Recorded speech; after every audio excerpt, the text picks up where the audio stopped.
Namaste and good evening, everyone. I am Ritika Gupta, Assistant Director at IMFRI, Impact and Policy Research Institute, Prabha Vaibhav Niti Anusandhan Sansthan, New Delhi. Extend my heartiest welcome to you all to this hashtag Web Policy Talk. We are here for a talk as part of the series, The State of the Environment hashtag Planets Talk on how much water do we really need, sustainability of water systems in India. The speaker for today is Mr. Shripad Dharmadhikari. I would now like to welcome our moderator for today, Dr. Simi Mehta, who is CEO and Editorial Director at IMFRI, to introduce our speaker and the program further. Thank you. Over to you, ma'am. Thank you, Ritika. Thank you for leading us into the discussion today. A very good evening to everyone. All of you must be aware that the theme of World Water Day for 2021 is valuing water. The rationale behind this very sharp articulation of the need to value water is clear. The increasing water stresses across the globe with too less and too much of water, and the increasing complacency among the users. In fact, the United Nations Sustainable Development Goal number 6 calls for ensuring availability and sustainable management of water and sanitation for all. It is important to note that for us in India, this availability, management, and usage of water in a sustainable manner will not be possible unless we look at our demands and are able to put some limits on our water usage. And at the same time, make equity its central principle.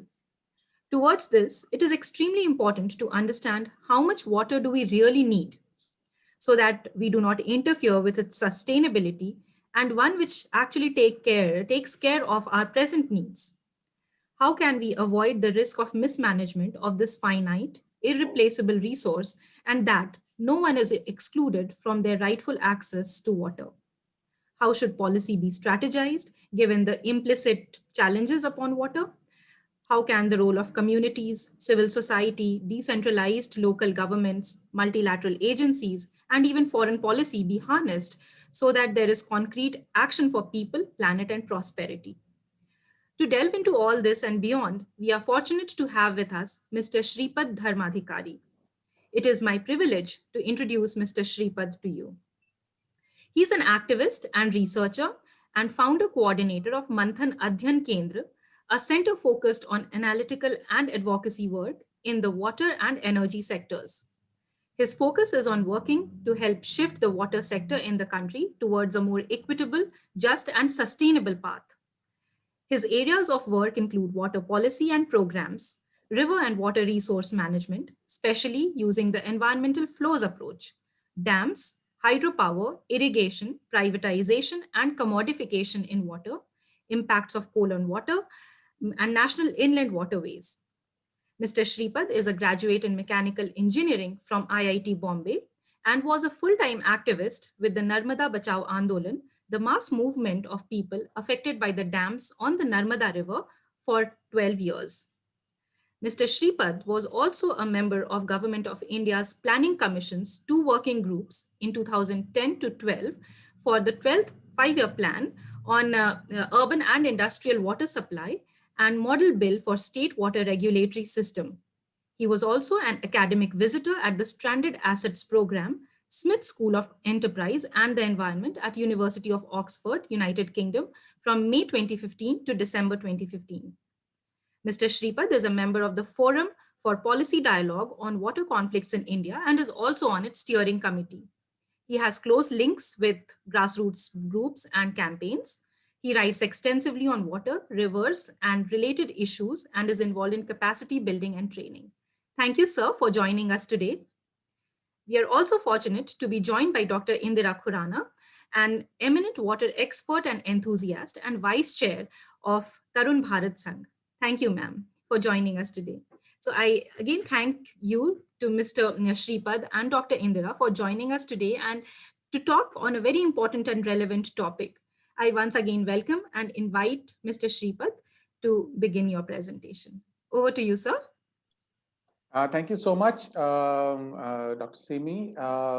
First of all, let me start by thanking the Impact and Policy Research Institute and Dr. Arjun Kumar and Dr. Simi Mehta for inviting me and giving me this opportunity to share my thoughts on this topic. I value this opportunity very much because this is a kind of work where I'm trying to develop some of my own ideas. So I think this kind of opportunity for interaction and sharing these ideas really helps sharpen those and increase the depth and thinking behind these ideas. So I thank you for very much for this opportunity. I will begin my presentation. I'll start sharing my screen. I have a small PowerPoint which I would like to use. And 1 minute, give me a minute to adjust. Yeah, thank you.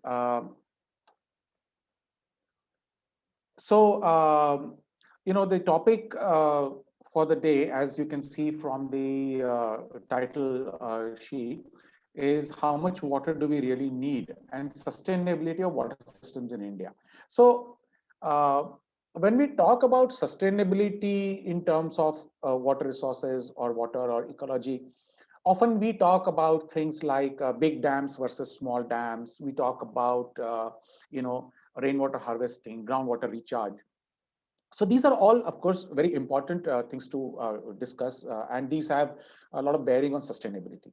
But what I would like to say here is that at the core of this whole issue of sustainability of water systems is basically, it seems to me that we are actually withdrawing too much water from our water systems.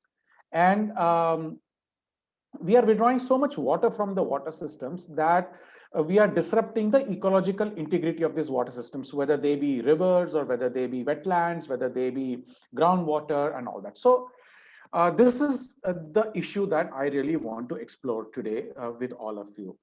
Now, of course, sustainability has other dimensions also. For example, water quality, the pollution we are discharging into water, the destruction of wetlands for encroachment of wetlands for land reclamation, sort of, these are also very important aspects.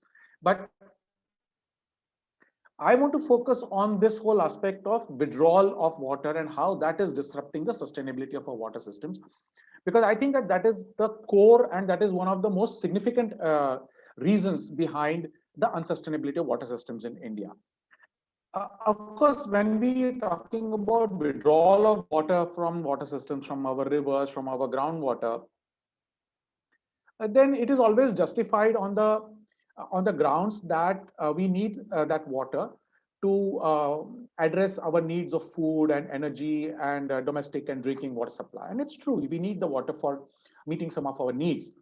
But if meeting those needs is leading to the destruction of the ecological integrity of our water sources, then it is time that we really started looking at those needs. And that's why this whole question of how much water do we need, that is the one thing that I want to explore in front of you, because I think that often sustainability we are not exploring from this lens of how much water do we need.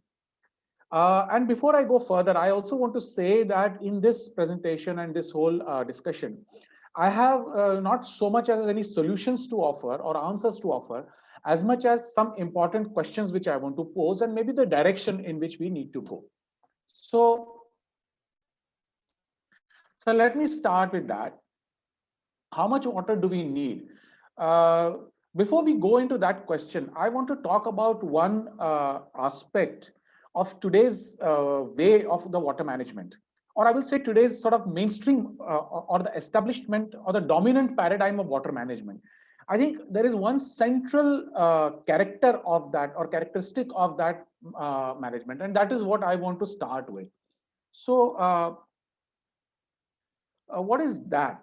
Now, I just want to start with sharing this press cutting. There's nothing unique about it. There are many such press statements which are there. And this is somewhere from 2017, where, that's just a few years back, where it says center plans to transfer surplus Godavari water to the Kaveri River. So there are certain interesting terms which are used here, surplus water. And if you see this press cutting a bit more, then, you will see that there is one interesting thing which I want to show, that okay, this is covered in my screen. Gadkari said, who was the minister at that time, 3,000 TMC of water from Godavari goes to waste into the sea. Now, this concept that any water that is not being extracted out of the river and which keeps flowing into the sea is a waste is a kind of a central characteristic or the dominant characteristic of our whole way of managing the water, and it's nothing new. So let me take you back another 50 years, and this notion that any water that is not used is a waste goes way back. And let me give you a quote from the first 5-year plan document. This was in 1950. So when talking about irrigation, this document said a more recent appraisal of the water resources of the country gives the total annual flow as equivalent to 1356 million acre feet. The numbers are not so important. Of this, only 76 million acre feet or 5.6% are present being used for the purpose. The rest flow waste to the sea. So, this was in 1950, and 60, 70 years later, we have Mr. Gadkari again using the same terminology. And this shows that the whole mindset has not changed. And the reason why this is important is because this whole thing that any water that we don't extract out, is going waste, becomes the justification for withdrawing as much water from the rivers or from the groundwater or from elsewhere. This whole thing of using the last drop of water. This is the justification that is, comes from this thing that otherwise the water is going waste. Now, because of this, and to do this, to withdraw the last possible drop of water from the rivers, we have been building large dams, and we have been, pumping groundwater in massive quantities. And what is the result, or what is the impact of all this? This has had major implications for our water systems. Some of this, of course, you all must be knowing, but I'm just mentioning it to create the context for what I want to talk about. India is the third largest dam builder in the world, and we have built more than 5,000 large dams. As a result, most of the major rivers in India are dammed, and we have been diverting huge quantities of water from these dams, from these rivers. Rivers have dried up and have stopped flowing. Most of the perennial rivers hardly now flow. In fact, when they flow, often they are just carrying sewage or wastewater which is being dumped into the rivers. Millions of people have lost land and have been displaced because of these dams and by other impacts of this kind of water divergence. Thousands have been affected by loss of fish and loss of access to water, especially downstream of large dams. Forests have been submerged. And of course, there have been massive withdrawals of groundwater, which go way beyond the recharge capacity, the annual recharge which is happening. So we are into the unsustainable withdrawal of groundwater. And there are impacts on aquatic and terrestrial biodiversity. So, if you look at these, and of course, there have been massive impacts on estuaries and deltas because we have stopped the flow of sediments into the estuaries and deltas. We have stopped the flow of water going there. And the estuaries and deltas, which are some of our most fertile regions, are being, badly affected. Now, if you look at each and every of this point, that rivers are dried up, estuaries are suffering, aquatic and terrestrial biodiversity is suffering.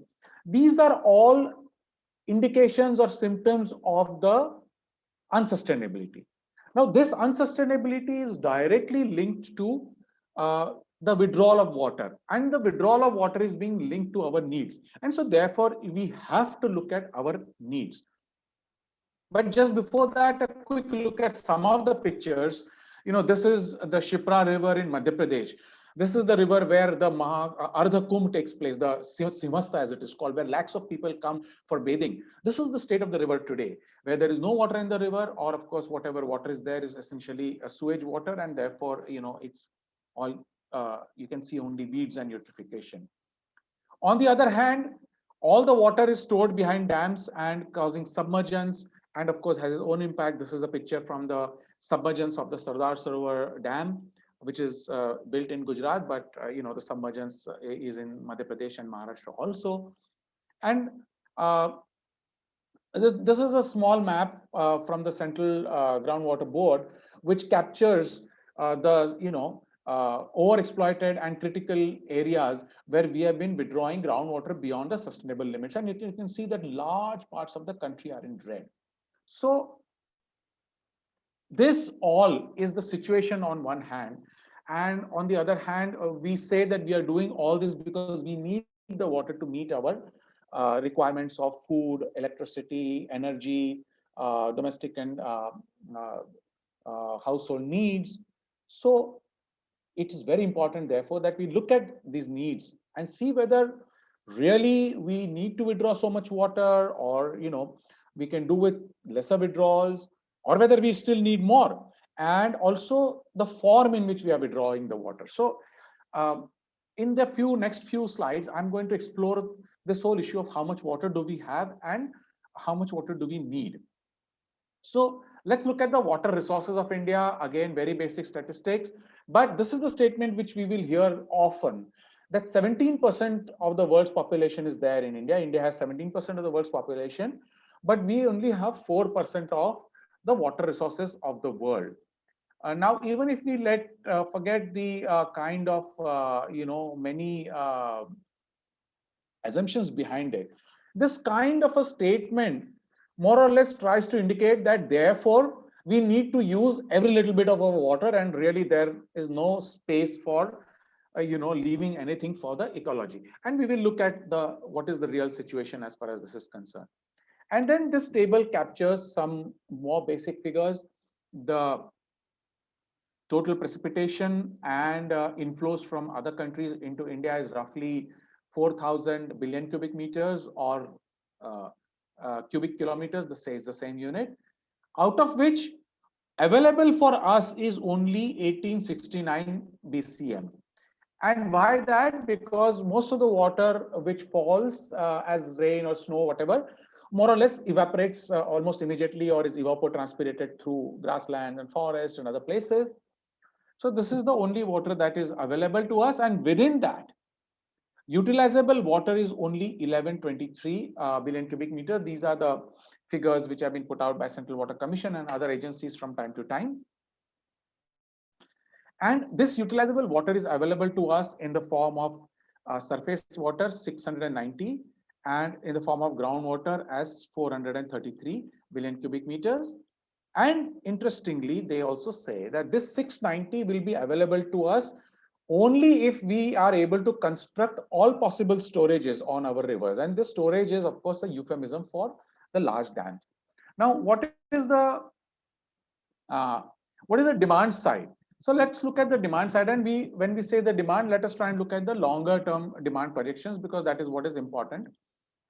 So there was this National Commission on Integrated Water Resource Development in 1999. This is, of course, now more than 20 years back.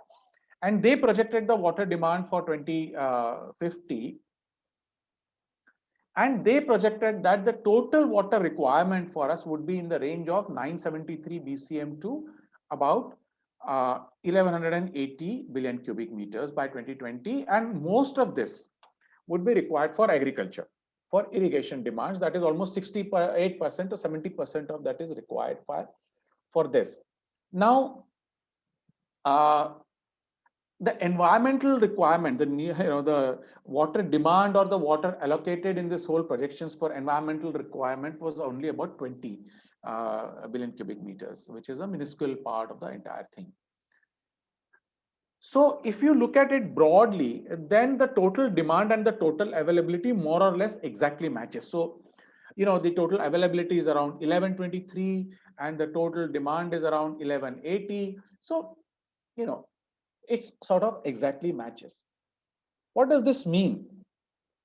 This basically means that whatever water is available to us, we have to extract and use to meet our needs of food and drinking and other domestic needs and irrigation needs, and we really have nothing for the environment. Too bad.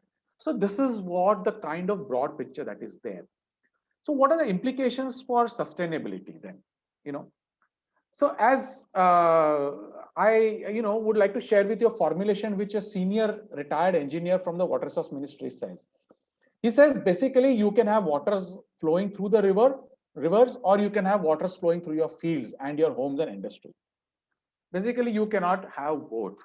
Essentially, we can't be. It's nice to use all these big words, environmental flows and conservation of ecology, and we want our rivers to flow. But if the water flows through the rivers, it won't flow through your farms. And that is the crux of the sustainability then, because unless we are then able to use less or leave more for the environment, sustainability will remain elusive, because there is no way that we can extract all the water from our rivers and then talk about any kind of sustainability of our water system by rivers and groundwater. I mean, and of course we know that even though we make this distinction of surface and groundwater, really speaking, the water resources are completely interconnected. Surface water resources, groundwater resources, soil moisture, the resources in our wetlands, all these are inextricably connected. So if we withdraw all the water for our use, we can forget about sustainability. And therefore, I think it is very important for us to revisit the question of how much water do we really need and in what form. And of course, when we are doing that, we also need to now incorporate impacts of climate change. Maybe 20 years ago, when this whole exercise was done, climate change, of course, it was an issue even at that time, but the urgency maybe was not there. It was not being felt in such a big manner. But now we know that the very availability of our water resources, we cannot take for granted, and we cannot, think of it as being as being a fixed number, or we cannot rely on it. So we need to incorporate the impacts of climate change when we are revisiting the question of how much water do we have and how much water do we need.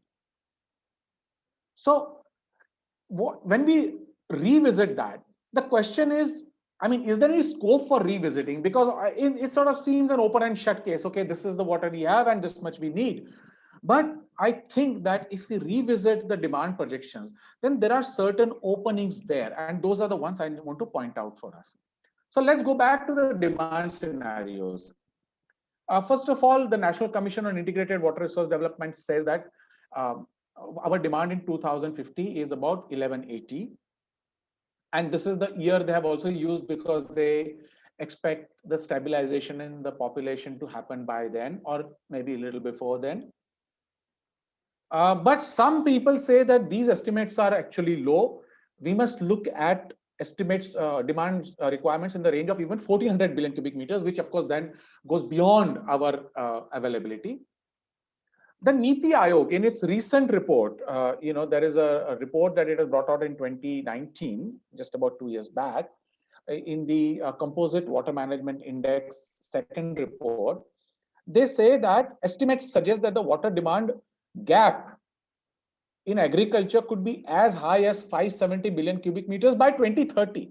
So very interesting. It is not even talking about 2050, it is talking about 2030, and it is saying that there could be a gap which is as high as 570 billion cubic meters. That is, just the gap is about half of our total water availability. Now, these figures are really very scary. This is disaster in the making in less than 10 years.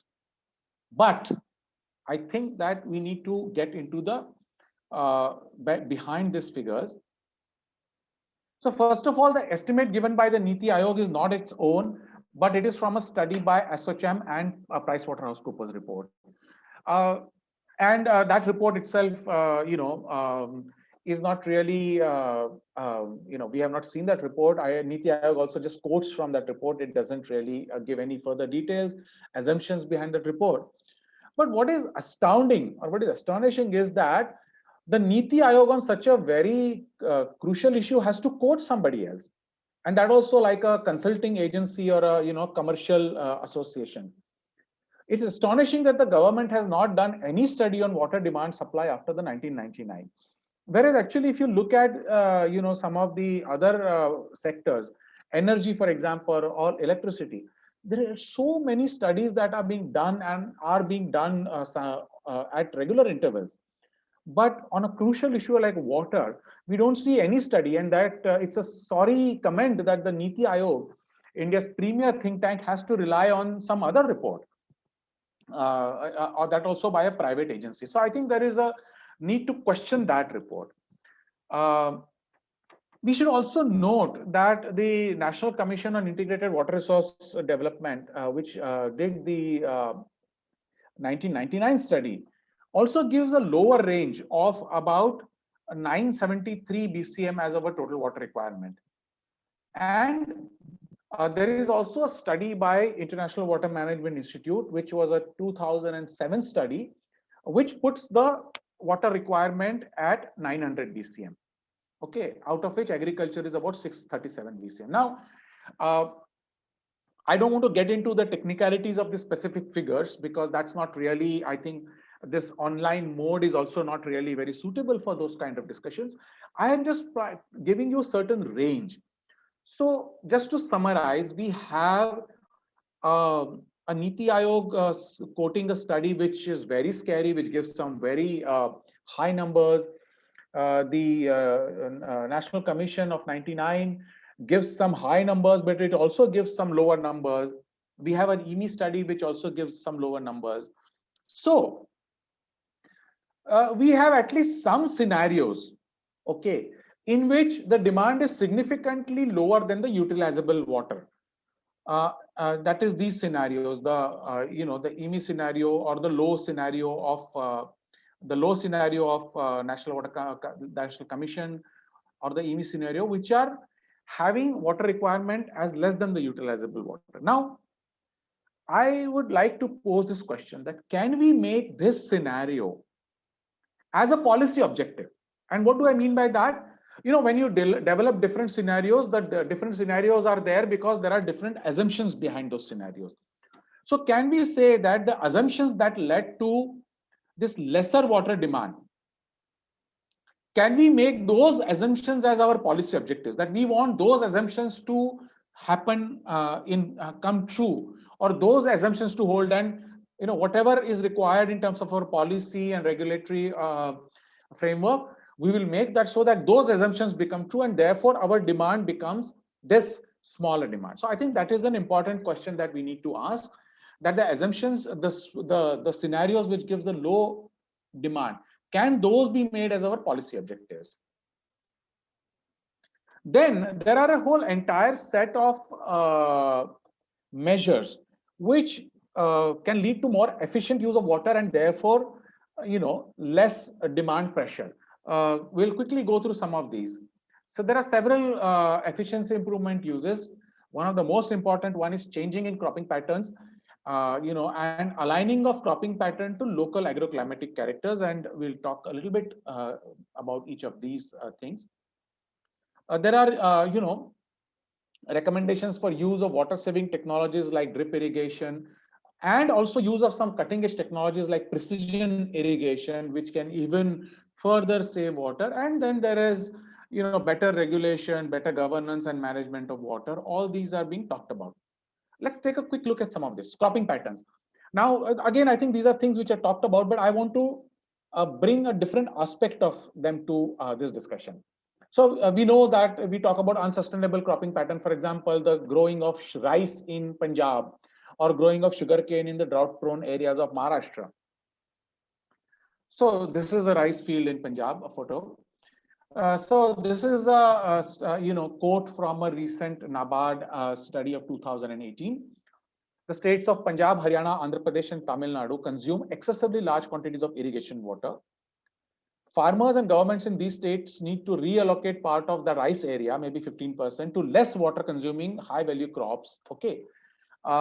And this will save a lot of water. That is the whole argument behind the study. This will save water. So basically our total water demand decreases without really cutting down on the our demand, our needs, meeting needs. Of course, this may require some change in our food habits, but that's part of that. Maybe shift from rice to more millets or other things. Then we have this whole thing of drip irrigation. This is the Ujni Dam in Maharashtra, which actually is in a drought-prone area, and it supplies mainly to sugarcane. And there was a report of a committee set up by the government of Maharashtra some years back, Kelkar committee, which says if sugarcane crop in Western Maharashtra and Marathwada is converted to fully drip irrigated crop, they're not saying stop the crop, they're just saying convert to drip irrigation. Then protective irrigation will be possible for 45 lakh hectare rain-fed crop in Western Maharashtra and 15 lakh hectares in Marathwada. Just to put these figures in perspective, this is more than 2 times the area currently irrigated in the state. So that much area we can just irrigate if we use drip irrigation for sugarcane. And this is without decreasing the yield of sugarcane. Now, these facts are known, okay, that drip irrigation can save us water, shifting the cropping pattern can save us water. But the question that I want to raise here is, what do we do with this savings is really what is important. So the key question is, what is it that we do with the water that is saved by changing cropping patterns or by using all these efficient technologies? Will it be used for more of the same? So for example, you put 100 acres of sugarcane on drip, and then the saved water you use to grow 30 more acres of sugarcane, then that's not really going to make any difference. The real question is, can this saved water be reserved for ecological needs or for meeting priority needs of people? I think that is a question which is not asked in this entire thing. And that is the question which I want to ask when we are looking at our analyzing our demands and our needs. Apart from these things about, efficient ways of working, we can actually also transform our demand. And what do I mean by transforming our demand? For example, we can eliminate or drastically curtail those parts of our water demand, which is high water intensive demand uses. For example, we can use more solar energy in the place of coal thermal energy, because coal thermal energy is actually very high water intensive. We can shift some of the demand for water to non-consumptive use. For example, if we have environmental flows being released in the rivers, very crudely I'm putting it, because environmental flows is actually a very nuanced and a whole topic by itself. But rivers which are dried up right now, where there is no flow, if we have environmental flows and where we develop fishing to meet nutritional needs, maybe that can take care of some of our food needs instead of agriculture, and that can also keep the ecology alive. So these are some of the ideas for transforming the demand.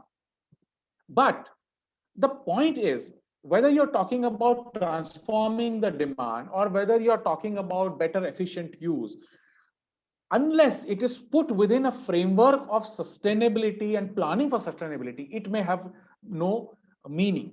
So what I want to say, and I would be concluding in a couple of minutes now, by saying is that we need to put this relook at our demand at our whole demand and estimation of our demand and estimation of our needs. We need to put it into a framework where I would say it's not just planning for demand estimation, but it is planning for sustainability. Sustainability must be put at the center of this entire demand estimation needs. So I would like to say that we need to revisit our demand estimation. And as I pointed out, the last comprehensive demand estimation was done in 1999. It's time that the government revisits that whole exercise and does a whole comprehensive water demand estimation, but does it in a way that we do two things. We make low demand scenarios as a desired policy objective.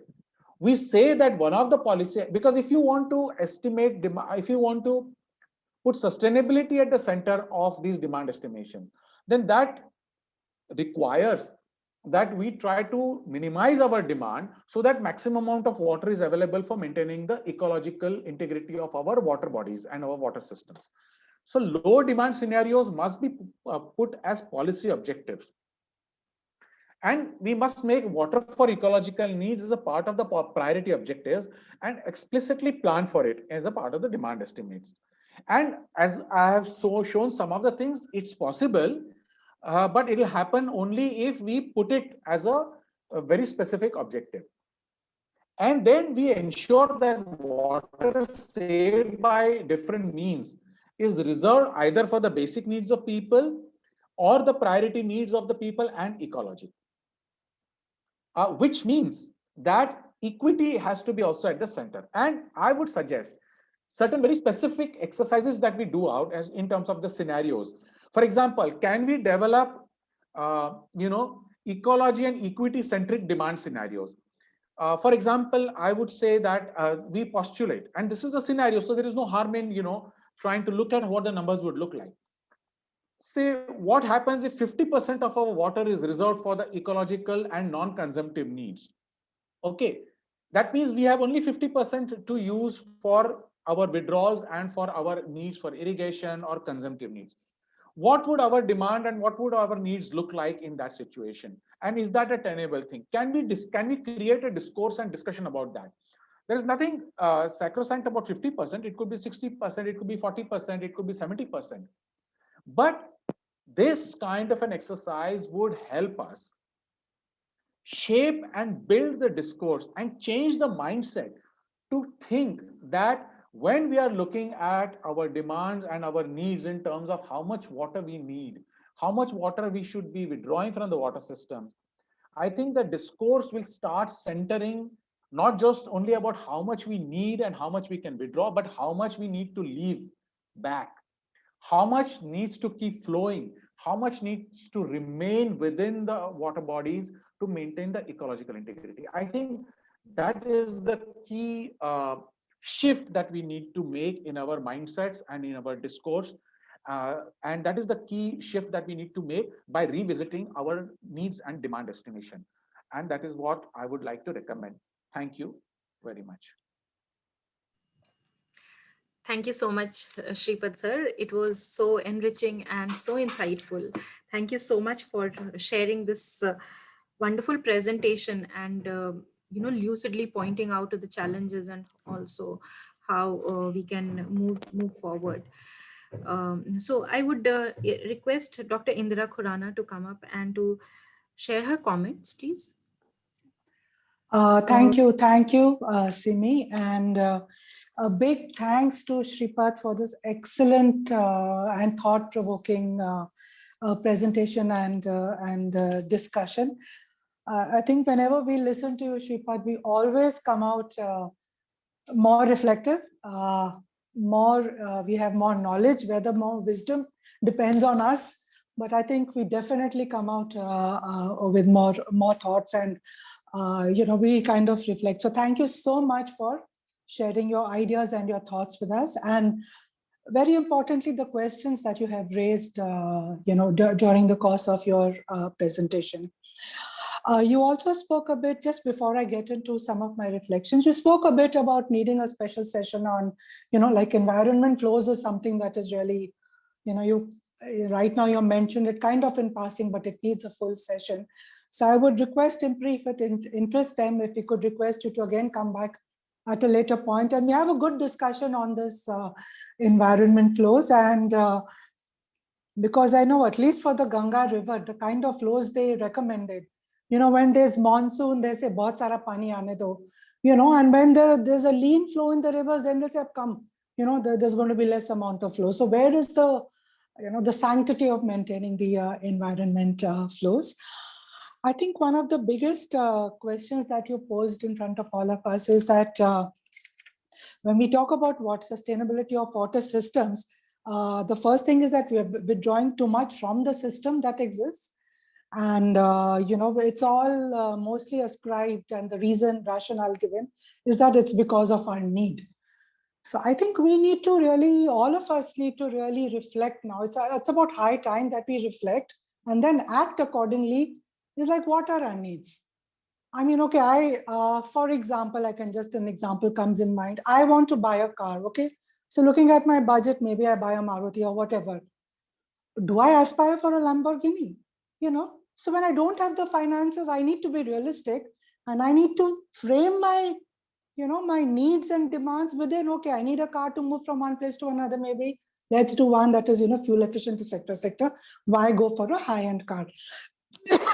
Similarly, for water, I think we need to water our needs. Needs are subjective to people, I mean, we can't just aspire. If we are living in a finite system, we can't have infinite kind of aspirations. I also want to come back to your, you put us a lot of, gave us a lot of figures on, the demand estimations and the supply estimations. And I recall that when I was compiling a book called Reflections on Managing on Water, in 2015, I came across two figures about the amount of water availability in India. So one was the figure you gave, 1123 billion cubic meters. There was another one by the Ministry of Water Resources, which used some international kind of formula, and it was actually half of what, it was around 640 billion cubic meters. So we really don't even know, we cannot all endorse which is the actual amount of water that this country has. And even then the figures are like old now. And then we have this huge range of, the demand that will come up and the gap thereof. So I think we need to really take this also as part of our discussion when we move forward. And the other one I want to talk is, which you also mentioned, was about the dams. Is big always better? This is kind of a discussion. It varies across every sector. The bigger the better. I mean, is that really the case? We have enough evidence to show even small structures, small conservation efforts help in providing local secure water security and even local food security. So we need to start questioning this thing about big. Why do we need big? Why do we need mega? Why do we need so much of infrastructure? Because you end up like a dog chasing its own tail. Because once you have this huge infrastructure, then you have huge O&M, then you have your sources drying up, so more infrastructure. So just going round and round and round without kind of achieving anything, except a few people who have been involved in the construction. The other one I want to also flag is that we kind of question our demands and try to limit our demands within the system that we have at our with us. So while we do this, and I also feel very sad sometimes, I feel very encouraged, but also feel sad that we have poor communities and local communities, tribal communities doing their work on conserving water, water budgeting, water harvesting system, giving labor, doing all those things and, really managing their water well, taking care of forests, seeing the local ecologies, rejuvenated.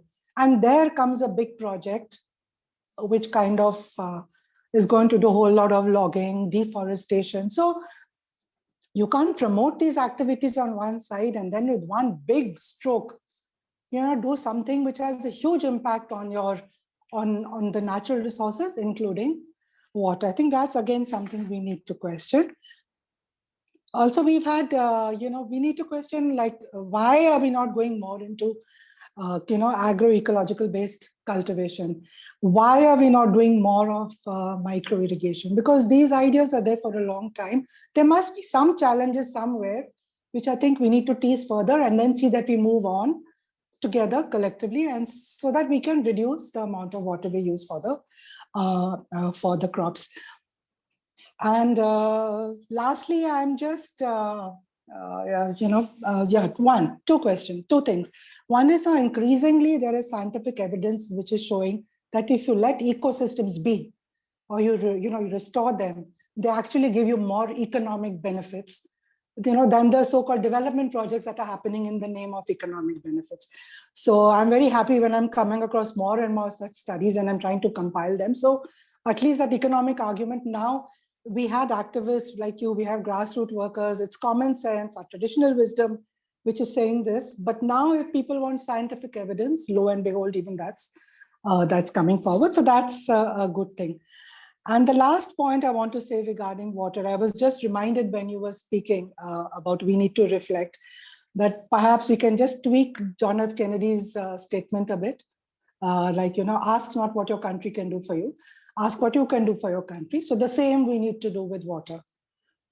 Let's not just take what can we do to treasure this valuable resource that we have been blessed with. So thank you so much, Shripath, for sharing your thoughts with us. Thank you.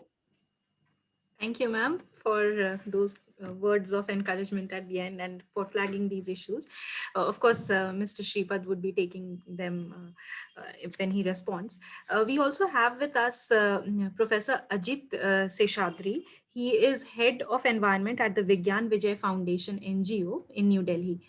Sir, Professor Ajit, could you share your views, please? Welcome. Thank you, Simi. Can you hear me? Yes, sir. Yes. Okay, thanks a lot. At the start, I've been seeing Sripath for a very long time. He's an very old friend of mine of nearly 3 decades, and same thing with Indraji also. So my best of pranams to them for being so steadily doing whatever is the water work, whatever is the water crusading work they have been doing. Right since Narmada time, I have been knowing Sripath ji, and a good association. Okay, I just want to give one simple uh, uh, tone, in the sense, every time we have got this urban water issue. This urban water issue has been lingering around for a very long time. We have not been able to get at the root of it. We have not been able to get at the root of it. And whenever any ULB or any of the organizations do a little bit, they are applauded. They are applauded, and you really lift them up. But actually, it is their duty. It is their duty to do it. And we mainly lack this ULBs to perform. And I would simply say that we have to have lot of a decentralized way of working, decentralized way of treatment, and use of water. Wherever we have wastewater, use it for the actual use, for urban landscapes, or for flushing water, or for any other usage. I have been having some initiatives. For example, at Vasant Vihar, we have done one say residential community initiative, and it has been operating since 1998.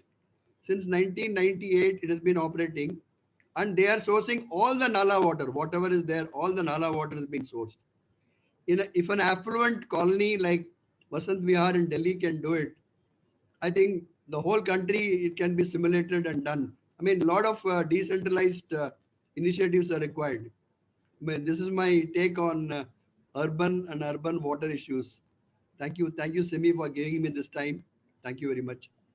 Thank you, sir, for sharing your views. Mr. Shripad, would you like to respond, and then we'll come back to the questions? First of all, I think the main response I want to give both to Ajit, Seshadri and Indira is basically thank you for your kind words. I think that you've been very generous. I don't know, is there any specific response as such, that is there? Because I think whatever they've said, I do completely agree with those things. But just a few thoughts. This whole issue about urban waters and urban things. I think this whole urban issue has, in the more recent times, got lost somewhere in this whole thing about smart cities. As if, just by calling it smart, we, wipe out all the big issues and, just all the problem gets solved. I think the last time I saw really some good thinking around urban water issues and the relationship of the urban with the rural and hinterland and others, because urban areas in many ways are parasites on the resources around them, particularly water, certainly because of its concentrated water demands. I think the last time I saw a good thinking process on that was in the 12th plan document. I think which was long forgotten, because I think after the 12th plan really came into action or implementation, the government's changed and the whole planning commission was dismantled, and that whole thing. But I think we can probably go back to those documents and the ideas behind that. I think it was very important, and they talked about decentralization, about even urban conglomerations first focusing on their own resources before they look to drawing water from long distance and hinterlands, and how to, it's not just about from where to get the water for the urban areas, but what do they do with the water after it is used and disposed of. And I think those are the issues which are at the heart of urban water management. So I think that certainly, I think, is something we need to go back and get out of this smart city frameworks, just by bringing in, I think, automation and digital technologies and apps. You don't really make cities smart. So I think that's one thing that I want to definitely comment on. Uh, so yeah, maybe I'll just leave my responses right now there, and then we could go for the questions and then. Yes, sir. Yes, sir. Thank you so much, sir. Before we go into the questions, I would like to share some of my thoughts as well, based on your presentation. When we are talking about 1400, 1500 billion cubic meters of water as demand projections, when we see our neighbor China, just around 3,000 kilometers ahead, above us, from the Arunachal border, they have actually proposed, and they've started working on this proposal to build so many dams with around 50,000 billion cubic meters hanging on top of our heads. So it would be a disaster when it really comes into being, because of the whole channelization of the Brahmaputra river water. So one is that, and when you are also talking about scenarios of low demand, when the governments are actually working towards it. So when in low demand scenario, it may be helpful for the government to save face. Actually, there is one question also, but do you think it is ethical to do this for the future, for the sake of future generations? About the agricultural pattern, etc. You have rightly mentioned that these particular states with paddy cultivation, etc., there is a need to seriously think about how are we going to continue. Should we continue with the government subsidies and excessive pumping of groundwater? And very recently, you've seen that the International Year of Millets was announced by the United Nations for the year 2023. And health wise, it has massive benefits, and other benefits as well, as is mentioned.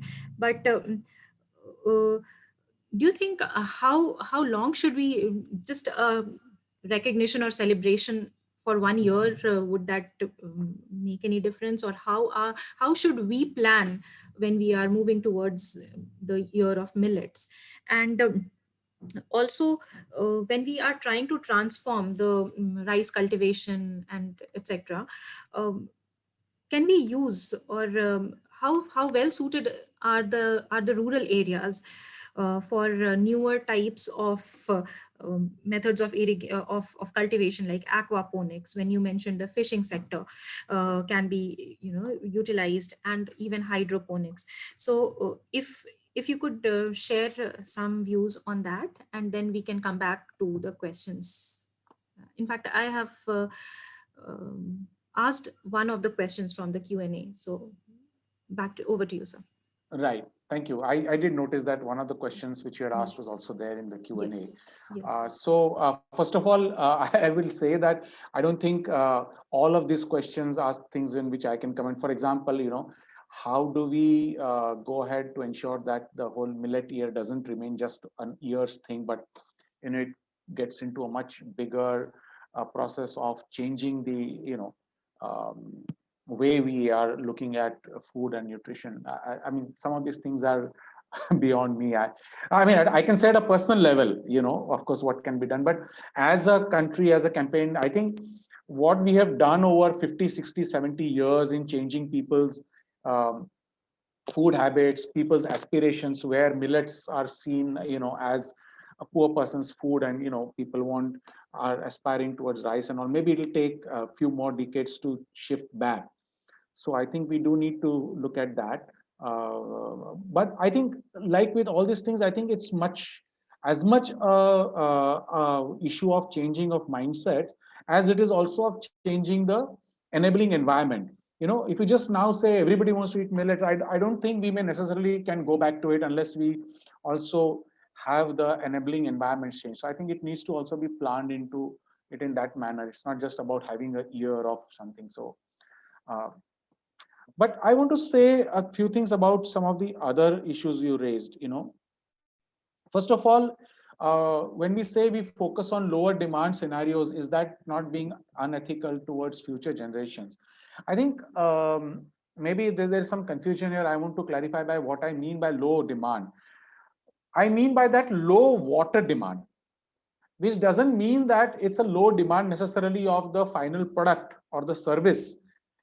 So I'm not saying that we should eat less, though for some people that may be actually a good recommendation because of the inequity which is there in the country. But what I'm saying is that, okay, if we are saying that that much kind of food is needed for a well-being, and that food is produced, but how can that production of that food create less demand for water use or water consumption? So in that sense, low demand, which we mean is not for low food demand, but low water demand. So it's not unethical for the next generation. In fact, I would say the other way around. If we use less water to produce the same food, we have more water flowing in the rivers. Maybe coming generations will be thankful because, it's interesting. People in my generation have seen flowing rivers. I think people who are today much younger may not be seeing flowing rivers, and I think they're missing so much. So maybe the generation after that, if they see rivers flowing back again, maybe we are, doing them a favor, or they'll thank us for it. That again, they have gone back to seeing nature where rivers are flowing, where groundwater is there in ample quantity, where wetlands are actually wet. They are not dried patches of dried marsh or cracked earth. So I think in that sense, it's actually probably more ethical for the future generations. In terms of whether, the whole thing about issue of growing rice in Punjab or sugarcane in Maharashtra is a question of misdirected subsidies. In, of course, many ways it is.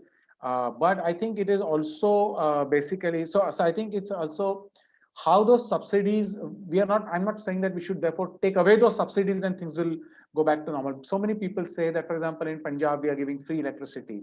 If we don't give free electricity, then the cropping pattern will go back to something else. I don't think that's going to happen. On the contrary, farmers will be squeezed. Their margins will be further squeezed because the cropping pattern right now, is being supported by a whole set of, again, as I talked about, that enabling environment. That enabling environment has created the market for rice and wheat in Punjab, rice, wheat, cotton in Punjab. So if you change the market support, if you change the whole structure of procurement of the support prices, all that, to enable other crops, that's how the shift will occur. So I think it's not just a matter of doing away with the subsidies, but in a way redirecting it in a much better way. And I definitely feel that today agriculture in the country, not just Punjab, but in the entire country, still needs a lot of handholding and a lot of subsidies, but they need to be directed in a better way. So I think that's what I would say. Lastly, about the new methods of cultivation, whether it is hydroponics or other things, I remain deeply cynical and look at them with suspicion. I would say that we need to, yes, we need to modernize, or we need to look at a more scientific ways of cultivating or growing food and whatever that we want to do. But that science needs to develop methods which are much more in alignment with natural cycles, and not break away with that. So can we align our productivity systems much more with the natural cycle? I think that is what we need to look at. Production systems much more aligned with the natural cycles. As Indira had mentioned, I think how we are now seeing that the natural ecosystems are much more productive, even if you look at economics, not just other things, but even economics. I think that should be our aim, and not try to build artificial systems of production. But that is my personal take, and I'm happy to be looking at the numbers and scientific principles. But my concern is that if you go towards, systems which move more and more away from the natural cycles, then we are going to create ecological disasters. So that's why I remain susceptible, suspicious and cynical about them. Thank you. Simi, can I just add on to what Yes, Shripad sir. said? Yes, ma'am, please. Yeah, so somehow it kind of, and this is not because of the farmers' agitation, but just reading over the past many years, I somehow find that we are ending up turning the farmers into the villains. After all, who are the farmers cultivating for? They're not eating all the rice and the wheat that's being cultivated, right? So what I'm saying is that we need to find solutions. Agriculture, like even Shripad mentioned, they need handholding, has been in crisis for like more than 2 decades now. We are not able to crack this problem and really address it the way it needs to be addressed. There was this committee found by Swaminathan, which made a set of recommendations. God knows what happened. Nobody bothered to implement those. So, and it's very strange that, we are saying that farmers in Haryana and Punjab continue to use so much of water, this, that, and the other. And it's also on the other side, if you see, it's the farmers from this region of India which go to, really drought affected and waterless countries in Africa and are literally able to cultivate out of rock, as it would be. So let's give them a break. Let's understand and let's work together towards giving a kind of a solution. So I think that's the first thing that we need to see. How can we work together and not put the blame on them? As if they're eating all the rice and the basmati and everything that they are cultivating. That's the first point. The other thing is that I think we also need to change the narrative, like Shripad mentioned, like, what is this need? What are the needs? Who is kind of, building a narrative around a particular need? When we want to go on vacation, Simi, I ask you, and a lot of us want to go in areas where there is nature. The more pristine, the better, the more untouched, the better, where we can eat local food, which is, wahan ka indigenous, desi khana jo milta hai, desi variety, desi preparation. We want to do all that. And that's actually what Shripad is saying, that let's look for putting a cropping pattern aligned with what is best suited for that ecosystem. So let's try and build up a narrative around that. It also helps in local food security. It reduces the use of natural resources and also nutrition security. You also mentioned about millets and you mentioned about its nutritional, benefits. So I think we need to collectively start questioning who's asking for these needs. Can we kind of try and shift the narrative a bit? Because then only we'll be able to, what is this year's World Water Day's theme is actually value water. And like I said in one of your talks, is that if we say water is life, then what is the value that we're putting to our life is something, and how do we act on that? Because acknowledging is one, understanding is one, but accordingly acting is then another way we need to move forward to. And just last point I had on the urban systems also, which Seshadriji mentioned and which Shripad also shared his views. If we can look at any small urban area and see how can it become, water secure using its own water resources. Looking at the needs, looking at the supply, looking at the demand, and see how we can augment that before we actually go to further areas and get the rural water and then turn them into refugees and then grumble when they come and kind of pollute, quote unquote, pollute and congest our city. So I think if we can have even a couple of pilots where we can see how can a city become, a small urban area become water secure, locally water secure, that would be, I think, a great learning for everybody. Thank you. Right, ma'am. Thank you, ma'am. What are Shripad sir? What are your views on the Niti Aayog water report that came last year, and about the solutions? Do you agree to them, or you have alternate thoughts on that? Also about the recent budget. There is a lot of focus on sewerage and fecal sludge management in Swachh Bharat Mission 2 and Amrit. How do you assess its progress and impact? And about water pricing, should there be a subsidy to wealthy households for household water use, as in Delhi, Is it really required? Or shall water to agriculture and industries and commercial and for commercial purposes should it be more regulated for sustainability? Okay, let me just respond to each one of them. First of all, let me say that I have not been tracking the central programs like this Nal Jal mission and this, sanitation thing. So I really don't know on the whole, what is the progress on that happening. But so I won't comment on that aspect. But let me start with the Niti Aayog report. So Niti Aayog, just to make sure that we're talking about the same report, not that Niti Aayog has too many reports on water. In I think 2018, they brought out this first composite water management index, and then they followed it up in 2019. In fact, I've also written a kind of a critique or a review of the first report. And I think it's a good idea what they have done. What they have tried to do is they have tried to develop an index, which is, as it is says in the title, Composite Water Management Index, and where they have tried to rate different states on how they are managing the water. So I think as a concept, this is very good. As a start of the process, also it's very good because in India, water is a state subject, so much of the water management and therefore much of the water data is with the states. So in a way, this report brought a lot of this data from different states together. So unfortunately, that data is not available in the public domain. They're only like the findings of the final collations are available. So that should be done. So that also has been a good step in that. But there are two problems with that whole process. One is the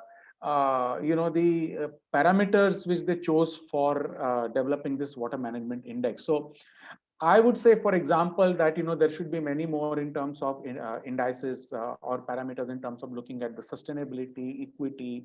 But they had this kind of indices about how much storage dams are built and those kind of things. I don't remember the exact things, but I have actually written a detailed critique of that.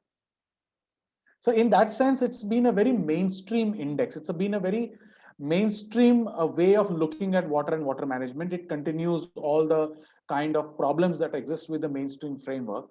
And, therefore, the states which are getting the highest levels there, Gujarat has been the best managed state for both the years first and second. And having lived in Gujarat for a long time of my life, I would really strongly contest that.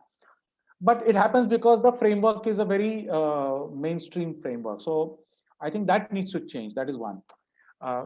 Second and more interesting thing is, this is the core of the report, but the report is preceded by a context setting kind of a thing, which talks about, the water scarcity situation in the country and the, sort of serious problems that exist in the entire water resources and water management in the country. And those are actually well written. Unfortunately, they draw all their statistics either from, private consulting organizations reports, PricewaterhouseCoopers or SHM or FICCI. They draw it from newspaper reports. And that's really a sad thing. Actually, that is the kind of if it's a think tank for the country, that is the kind of thinking one expects from that. So I think that really has been a bit disappointing that, when Niti Aayog talks about the water situation in the country and for referencing, it is using a newspaper report. I think we need a much higher level of research and analytical thinking at that level. So that's been the part about the Niti Aayog report. And I hope that they come out doing better. The Planning Commission actually had much better kind of things in place to do this kind of analysis and thinking, whatever may have been our critique of that. Second thing is, the second question was related to pricing, and I also feel that a kind of a dual system is important. Again, this is a vast subject. Trying to summarize it into a short thing, I think dual pricing may be what you can call a telescopic pricing, so that certain basic needs of the people. I think the basic principle is that people who can't afford to pay for basic needs of water should not be charged for it. So therefore, I think the poorest should not be charged. there are different ways of implementing it. The most convenient way is to have a telescopic pricing where you don't charge for the first, say, whatever, 70 or 100 liters per day per capita. Now that may end up supplying free water of a little bit to a household, but in convenience of billing and all that, that may be okay. But I think beyond that, if you start consuming beyond that, then certainly you should be charged, and it should be charged heavily. Basic needs need not be charged. Commercial and economic use of water should be charged. But I think this basic principle is something which I would support. And in the basic needs, I would include not just the need for domestic and drinking water, but say even things like water for cattle and water for some basic food security and all that. When you talk about rural areas, urban areas, it may be slightly different. So this is in very brief, I think, the way I would look at pricing of water. Right, sir. Right. Thank you so much. So to go to the questions that are there with the audience, the projections that you shared appears to be quite frightening. And this is by Dr. Sanjay Kumar, Mr. Sanjay Kumar. Leave aside world war over water. Is there going to be a civil war over water? I mean, this is a thing to be thought about, not just at grassroots level, but also at policy level, perhaps. And second question you have already answered, and perhaps you've also touched about a little bit about the rice cultivation in these states should be given up is a suggestion. Maybe the government subsidies on water and electricity for paddy growing can be provided to encourage them to grow other high value, less water consuming crops. So is this a solution? Can this be a solution, like transfer the subsidies from one type of crop growing to other type of cultivation? Sir? Yeah, thank you. I think the first question is more like a comment, and it really doesn't need a response or a reply, but it is scary. And I think, as Indiraji pointed out in the beginning, the projections or the water supply figures that I talked about are just one part, but there are certain other figures also which are also being talked about even within the government framework, where the actual availability is just even half of what is projected. So really it could be scary. And yes, I think there is going to be a civil war over water. There already is. I think we don't see it as a civil war, but there are so many disputes and skirmishes over water which are happening. And unfortunately, the way our transboundary or interstate water disputes are there is as they say na, ek jhalak hai wo. The kind of vengeance or the viciousness with which those are fought in some of the places. We'll recollect Kaveri water dispute and what has been happening over that and some of the others, is an indication of how bad the wars over water can be. So I think certainly that is something which we do need to build into our whole planning. And again, I think one of the reasons for that is we also need to change the narrative and discourse and shift it to bringing much more, bringing equity much more into the central discourse of water, because I think that's one very important way in which we will be able to, because I think some of the disputes on water are definitely over actually survival issues, but some of them really are the fights between the those who already have a lot of things. It's much more about how the more powerful elements can capture water resources, and I think there is all the issue of this entitlement, the notion of entitlement, and I think that needs to be answered much more by mainstreaming equity into the whole process. So that's one thing I would say.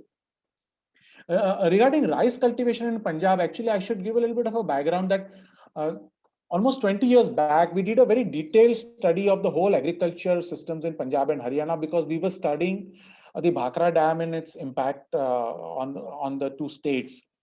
And, the thing is, even at that time, people that were very much concerned about what is happening to their water resources and the agriculture. In fact, that time, we were very shocked to see that farmers' suicides were happening in Punjab, and we were wondering, that why in such a agriculturally rich area farmers are committing suicide, because it was not so much about water, and the crop yields were very high, but they were in the pincer grip of the market forces. So it was not so much about yields and water, but it was much more about market and market price. And costs of the inputs and how much price you're getting in the market, all those kind of issues.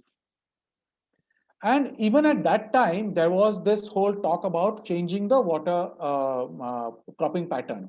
In fact, the Punjab government had set up a committee under Mr. Jol at that time, SS Jol, and the report had just come out. One thing which we found is that, we cannot look at the change in the cropping pattern purely from the point of view of market support and procurement and support price. That is very crucial, undoubtedly. But ecology is also very important. For example, say 50 years back, one of the big crops of Punjab was chana. Okay. And chana actually grew on some of the mounds, some of the higher level higher level lands in the villages, because it needed less water. So the water it could not grow where water was retained. So that was going on some of the higher level lands. Now, with the advent of the canal irrigation and the tube well, all the lands were leveled off. So now if you want to grow chana, farmers are saying कि हमको यहाँ मुश्किल हो जाता है, हम नहीं grow कर सकते हैं, because that whole ecology and the landscape has changed. You need to think of that. Or there was one kind of thing, people where the government was trying to encourage them to grow the chili crops. And farmers were saying कि हमारे यहाँ वो मिर्ची होती नहीं है, because in the rice cultivation, as a part of the rice cultivation, and because of that, the land has become compacted. And the chili is not growing there now. So हमने try किया, सब किया, government ने subsidy भी दिया, हमने try किया, लेकिन नहीं होता है, तो we have gone back to rice. So, unless, and this thing cannot be done at a state level, you would need to do it at much smaller levels, maybe taluka level, district level, or even smaller level. It will need a much more thought of process, because there is an ecological and other aspect also in that.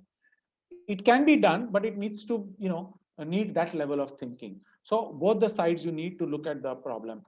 You need to change and shift the subsidies to a different type of cropping pattern, but you also need to match with that the extension services, the ecological thinking.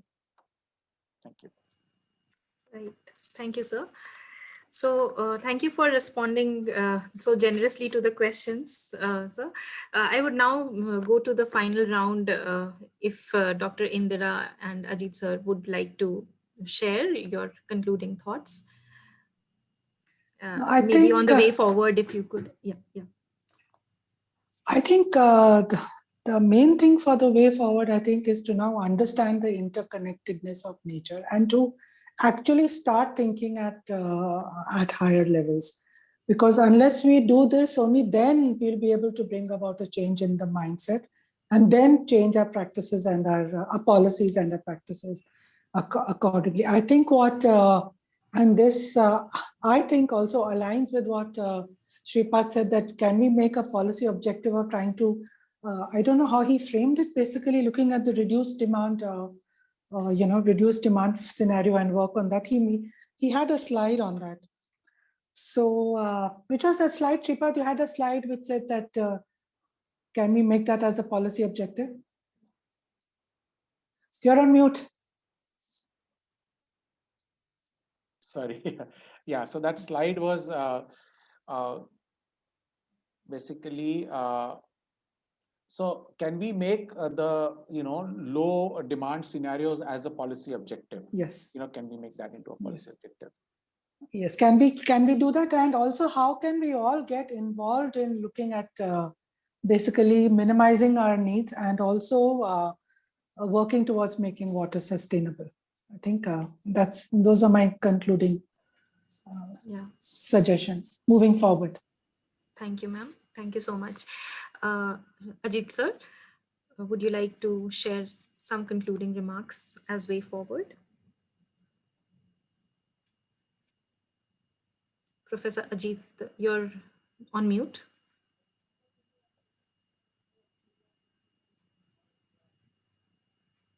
Could you unmute, sir?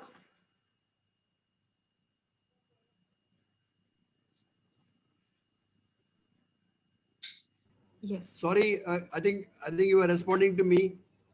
Yes, sir. So your final comments as way forward. I'm really honored uh, to be in this league of giving some say closing comments.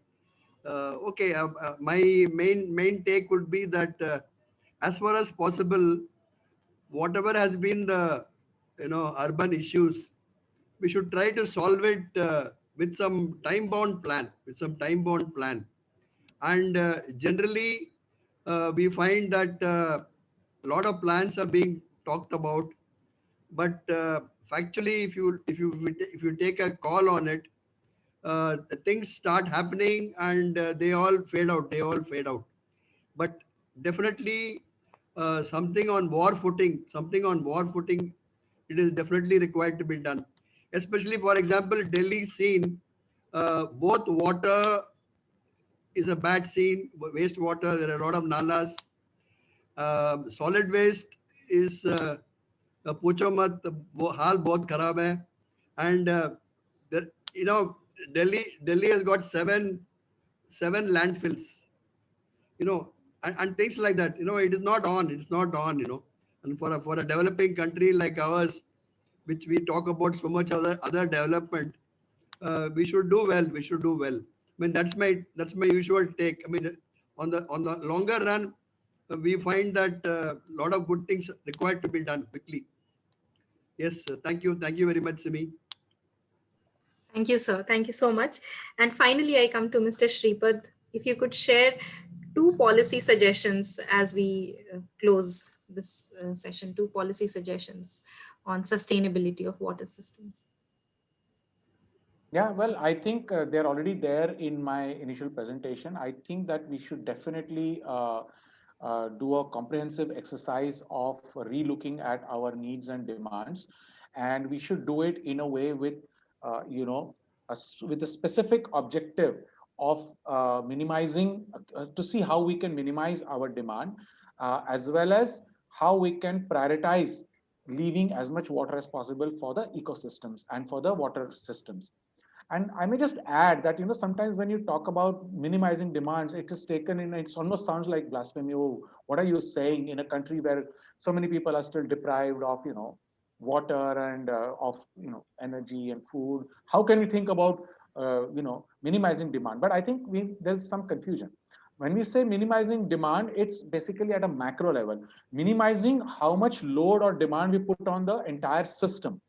We are not talking about minimizing demand at an individual level, at least not for each individual. We recognize that there are millions of individuals in this country who need to actually increase their consumption. There are millions of people in this country who need to consume more, to use more. But on the other side, there are others who need to cut down. So I think what we are talking about is, more equity. And at an individual and at a societal level, we are talking about much more equity. And then at a more macro and a systems level, we are talking about how to decrease our footprint, how to decrease the load that we as a society are having on the whole water system, how we can minimize that, without actually affecting meeting our basic needs or meeting our, genuine needs, how we can do that. So I think that's how I would say that. And I think that is something which I would put down as very important kind of policy level thinking that we should do. Thank you so much. Absolutely, sir. Thank you so much. In fact, your concluding comments actually paves the way or sets the stage for the next session that we will have with you, with your permission, and as Dr. Indira also suggested, on the environmental flows, the quantity, quality, timing of fresh water, and how, what are the implications on human livelihoods, etc. So thank you so much for your presence, and I now would like to propose the formal vote of thanks. So on behalf of the Center for Environment, Climate Change and Sustainable Development at IMPRI and India Water Portal, I heartily thank Mr. Shripad Dharmadhikari for being so generous with his time and responding to all the questions. And also I would like to thank Dr. Indira Khurana and Professor Ajit Seshadri for joining us and for sharing your intellectual insights that really paves the way for great policy solutions and also grassroots level activism so that all of us can be a part of it. Thank you so much. And I hope all of us will be meeting again for another discussion, enriching discussion. And thank you for making this a success. Thank you so much. And I wish you all a very good day. Good evening. Thank you so much. Thank you. Thank sir. you. Thank you, Simi. Thank you. Thank you, ma'am. Thanks. Thank you. Bye.